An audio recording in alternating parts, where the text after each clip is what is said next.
अभी हम आप लोगों को एक सुंदर सा कहानी सुनाएंगे जिसका नाम है व्याघ्रपति कथा। क्या नाम है? व्याघ्रपति कथा। इसमें बाघ और पंडित की कहानी के बारे में बताएंगे, बाघ और पंडित की कहानी के बारे में, जिसमें कि आप लोगों को या फिर जिसके माध्यम से आप लोगों को यह बताने का प्रयास करेंगे या समझाने का प्रयास करेंगे कि मनुष्य को कभी भी लोभ नहीं करना चाहिए, मनुष्य को कभी भी लोभ नहीं करना चाहिए। अक्सर करके हम लोग देखते हैं कि गांव समाज में बहुत सारे लोग ऐसे होते हैं, बहुत सारे लोग ऐसे होते हैं जो हमेशा लोभ में आकर के अपना बहुत कुछ खो बैठते हैं, बहुत कुछ खो बैठते हैं। तो उसी तरह से एक समय की बात है, एक बोरहा बाघ यानी कि एक वृद्ध बाघ जो कि चल नहीं पा रहे थे ठीक से, जो कि एक तरह से शिकार करके अपना भरण पोषण नहीं कर पा रहे थे। उनको लगा, सुनिए, उनको लगा कि अब पेट पालने के लिए हमें कुछ न कुछ काम करना पड़ेगा। तो वह बाघ एक दिन एक तालाब के किनारे स्नान करके एक हाथ में कंगन, एक हाथ में सोने का कंगन देखिए, वह जेबर जेवरात के रूप में होते हैं। एक हाथ में सोने का कंगन और दूसरे हाथ में कुश ले करके बैठ गए और आते जाते मुसाफिरों को कहते थे कंगन ले लो। और वह इसलिए ऐसा कहते थे बाघ ताकि उनके पास कोई ना कोई कंगन लेने के लिए आए और उसे वो पकड़ करके खा ले। पर उसी दिन, जिस दिन के वह कंगन लेकर के बैठे थे एक तालाब के किनारे, तो देखा कि एक लोभी पंडित इसलिए कह रहे हैं क्योंकि वह पंडित इनके चपेट में आए थे। एक लोभी पंडित उसी राह से गुजर रहे थे। जब उन्होंने यह देखा कि कोई एक वृद्ध बाघ है जो कि यह आवाज लगाते हुए कह रहे हैं कि कंगन ले लो, तो उन्हें लगा कि कंगन शायद ले लेना चाहिए। फिर इनके मन में ऐसा बात चला कि कंगन नहीं लेना चाहिए। क्यों? क्योंकि कंगन दान करने वाला बाघ है। कौन है? बाघ। और मनुष्य पर भले हम भरोसा कर सकते हैं, लेकिन यह जानवर जो कि बाघ है, इस पर भरोसा नहीं करना चाहिए। कब यह हम पर टूट पड़े इसका कोई निश्चित नहीं है।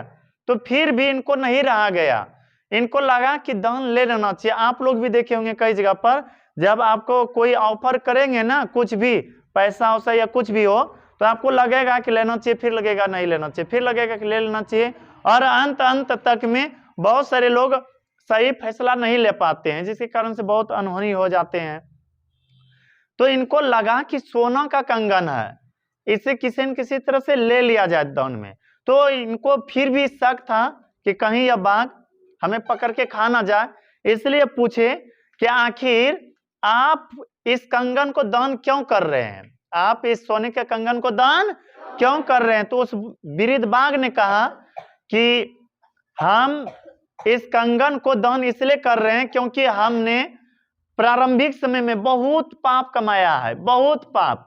तो बोला कि वह कैसे? तो इन्होंने कहा कि जब हम युवा थे, ताकतवर थे, उस समय बहुत सारे जीव जंतुओं की हत्या किए हैं, बहुत सारे जीव जंतुओं की हत्या किए हैं। और जिसके कारण से, जीव जंतुओं की हत्या करने के कारण से, हमें जीव जंतुओं की हत्या करने के कारण से मेरा परिवार उजड़ गए।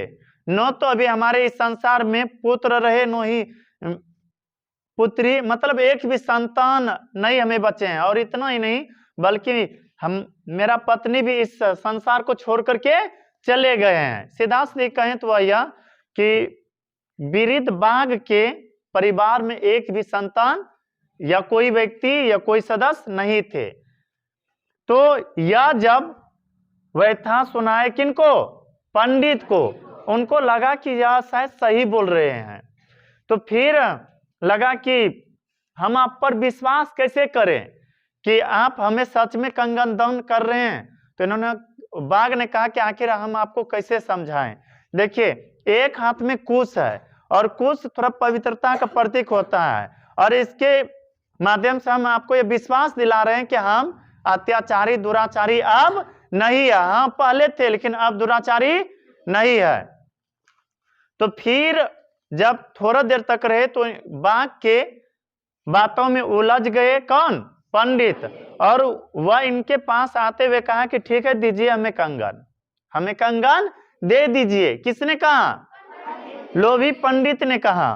तो फिर वह बाघ कहते हैं नहीं, हम कंगन उन्हें दान करते हैं जो कि इस नदी में या इस तालाब में स्नान करके आए। बिना स्नान किए हुए व्यक्तियों को हम दान नहीं करते हैं, क्योंकि हमें यह बताया गया है कि स्नान किए हुए व्यक्तियों को दान देने से ज्यादा पुण्य मिलते हैं। इसलिए आप थोड़ा इस जल में, पवित्र जल में स्नान कर लीजिए, उसके बाद हम आपको कंगन दे देंगे दान में। तो इनको लगा ठीक है, स्नान कर लेते हैं, स्नान करने में क्या लगा है। जैसे वह तालाब में प्रवेश किए, जैसे ही वह नदी में प्रवेश किए, उन्हें शायद यह पता नहीं था कि नदी के अंदर क्या है। और जैसे प्रवेश किए, कीचड़ अधिक होने के कारण से, दलदली भाग अधिक होने के कारण से उनका पैर कीचड़ में फंस गया। किसमें फंस गया?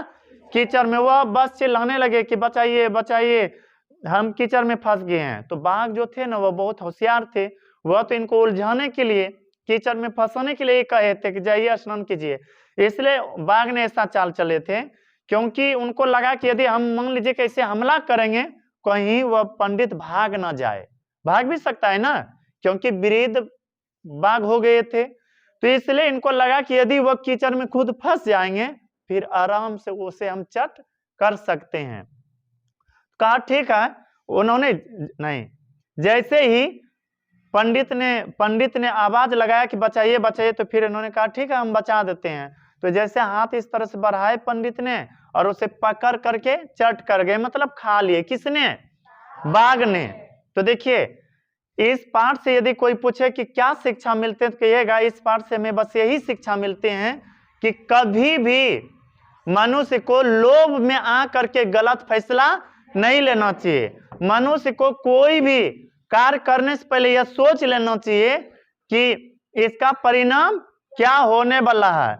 यदि शायद यदि शायद पंडित भी यह सोच लिए होते कि यदि हम इसके संपर्क में आते हैं, हम यदि लोभ में पड़ते हैं, तो हो सकता है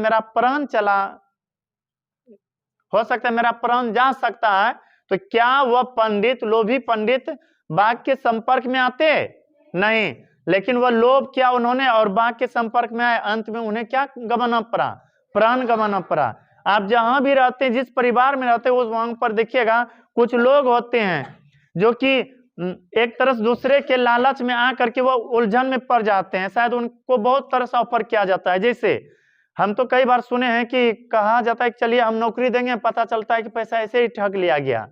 कई जगह पर यह देखा जाता है कि कहा जाता है कि आपको यह बढ़िया सामान दे रहे हैं, और वहां पर घटिया सामान देकर के वह ठग लेते हैं। तो आप लोग भी कोशिश कीजिएगा कि कभी भी क्या नहीं करना है? लोभ नहीं करना है, क्योंकि लोभ ही पाप का कारण और मृत्यु का भी कारण है। लोभ किसका कारण है?